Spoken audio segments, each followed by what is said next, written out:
सर्वप्रथम काय माहिती आहे का, महानगरपालिकेचा जो बजेट आहे 80,000 करोड आणि महानगरपालिका आपल्या लोकांना मुंबईकरांना पाणी देऊ शकत नाही, ही मोठी दुर्दैवाची गोष्ट आहे. आता इथे SRA बिल्डिंग जे रिहॅब बिल्डिंग आहे, या डोमेन बिल्डर आहे जो डेव्हलपर जे आहेत त्यांनी ती बिल्डिंग उभी केलेली आहे. म्हणजे आडवी झोपडपट्टीला काय केलंय, उभी झोपडपट्टी. आणि त्याच्यामध्ये तेव्हा हे लोक आता काय बोलतात, जे रिहॅबमध्ये राहत आहेत झोपडपट्टी थी तो अच्छा था, पाणी तो मिळता था. इथं बिल्डिंग करून पाणी नाही त्यांना. डेव्हलपरनी बिलं भरलेलं नाहीये. डेव्हलपरनी ते रिहॅब बिल्डिंगच्या पाठीमागे पार्किंग टॉवर उभा केलाय. जी रिहॅब बिल्डिंग आहे त्याला पूर्ण खिळखिळ करून टाकलंय, ड्रिल करून. पूर्ण वरच्या जर बघितलं तुम्ही तर SRAच्या लाद्या वगैरे तुटलेल्या आहेत. चर्चा झाली ते कोणासोबत झाली आणि काय चर्चा झाली? आता SRAचे जे आपल्या इकडचे एक्झिक्युटिव्ह आहेत त्यांच्याबरोबर माझी चर्चा झाली. ते म्हणाले की आपण एक जॉईंट मीटिंग घेऊया डेव्हलपर बरोबर किंवा स्थानिक प्रशासन असेल त्यांच्याबरोबर, वॉर्डमधल्या काही अधिकारी असतील MH वॉर्डचे आणि SRAचे अधिकारी. जर नाहीच झालं, जॉईंट मीटिंग घेतल्यानंतर त्यांनी सोल्युशन नाही दिलं तर सगळी लोक जे आहेत ते SRAच्या CEOच्या कॅबिनच्या बाहेर दिसतील. आम्ही जेवढी लोक आहेत या बिल्डिंगमधले, एकता सोसायटीमधले, ते सगळेच्या सगळे CEOच्या कॅबिनच्या बाहेर आम्ही बसणार, आम्हाला पाणी द्या म्हणून. यांची डिपार्टमेंटचे पण काही लोक, वॉटर डिपार्टमेंटचे सब इंजिनियर आले होते. मी एईनला भीमराव सर जे आहेत त्यांना कॉल केला. ते आपण जेव्हा कॉल करतो तेव्हा नेहमी टँकर पण पाठवतात, अतिरिक्त सप्लाय पण देतात, पण कधी कधी त्यांच्याकडूनही होत नाही. आणि दुसरी गोष्ट, आता सब इंजिनियर आले होते जे वॉटरचे, त्यांनी असं सांगितलेलं आहे की 3:30 वाजता सप्लाय चालू करतो, पण अजूनही आपल्याला असं आश्वासन देत नाही की हे रेग्युलर चालू राहील. का तर बिल भरलेलं नाही. त्याचं एक रिझन काय, बिल भरलेलं नाही आहे. त्याच्यामुळे आम्ही मीटर पण कट करू शकतो, लाईन कट करू शकतो. आणि लाईन कट केली तरी इथं 1-2 लोक नाही राहत, 300 फॅमिली राहते.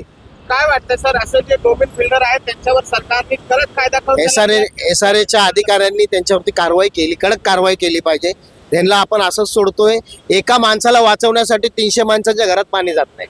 हे 300 माणसाला वेटीस धरतोय आपण. सरकारला. आणि SRAचे जे CEO आहेत कल्याणकर साहेब, त्यांना काय मागणी करणार? SRAचे जे CEO आहेत कल्याणकर साहेब, यांना मी बोलणार आहे की साहेब, तुम्ही जी आडवी झोपडपट्टी तोडून उभी झोपडपट्टी केली, कमीत कमी त्यांना पाणी तरी येऊ द्या. आणि तुम्ही डेव्हलपरला साथ देऊ नका, सामान्य जनतेला साथ द्या. जी आपली जनता गरीब जनता आहे आणि त्यांच्याबरोबर तुम्ही असं खेळू नका. त्यांना तुम्ही पाण्याच एक नॉर्मल, एक बोलतो ना आपण, पाणी ही सगळे सेवा देणारी म्हणजे गोष्ट आहे आणि आपण सेवा देत नाही आपण लोकांना.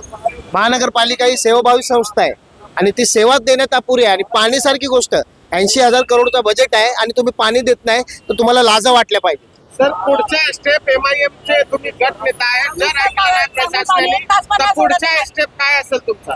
पुढचा स्टेप असं असेल की जर याच्यावरती तोडगा नाही काढला, याच्यावर सोल्युशन नाही दिलं, जे बिल आहेत ते डेव्हलपरनी भरली पाहिजेत. ते बिल डेव्हलपर आम्हाला एक मी प्रतिनिधित्व करतोय. मी कॉल केल्यानंतर पण कोण भेटायला येत नाही. का भेटायला येत नाही? तर आम्हाला हे प्रॉब्लेम सॉल्व्ह करायचे नाहीत. इथे असं केलेलं आहे, स्ट्रक्चर उभं केलंय, लोकांना पार्किंगला जागा नाही ठेवले. सगळ्या गाड्या आता इथं लोक राहायला नाही आले, जेव्हा राहायला येतील तेव्हा पूर्ण हायवे जाम होणार आहे. म्हणजे तुम्ही कसल्या पद्धतीचं, SRAच्या अधिकाऱ्यांनी पैसा खाऊन इकडे लोकांचे वांदे करून टाकलेले आहेत सगळे. म्हणजे आपलं घर भरायचं, दुसऱ्याचं घर जळू का नाही, अशी परिस्थिती केलेली आहे. आणि या डेव्हलपरवरती कडक कारवाई केली पाहिजे, अन्यथा नाहीतर इथं मोठं आंदोलन घेण्यात येईल. एक सवाल और यहाँ पे खड़ा होता है, यहाँ पीने का पानी नहीं है. ऐसी हालत में अगर कुछ आग जैसे हादसा होता है तो उसमें किस तरीके से उस पर काबू किया जाएगा? बिल्डिंग में जो पानी की सुविधा तो भाई काबू होगा ही नहीं ना भाई. टॉयलेट के लिए पानी नहीं है तो आग बुझाने के लिए कहाँ से पानी आएगा? और दूसरी बात की आप टेरिस पे जाके देखो, अभी मैंने वीडियो देखा, लोगों ने बताया, फोटो भी है, रिहैब बिल्डिंग का पानी सिलेबल के बांधकाम के लिए यूज कर रहे हैं. पिणे का पाणी. आता याच्यावर म्हणजे डेव्हलपरवरती कारवाई का नाहीये? म्हणजे BMC ने पण केली पाहिजे, SRAच्या अधिकाऱ्यांनी केली पाहिजे. बिल्डरला तुम्ही किती साथ देणार आहे?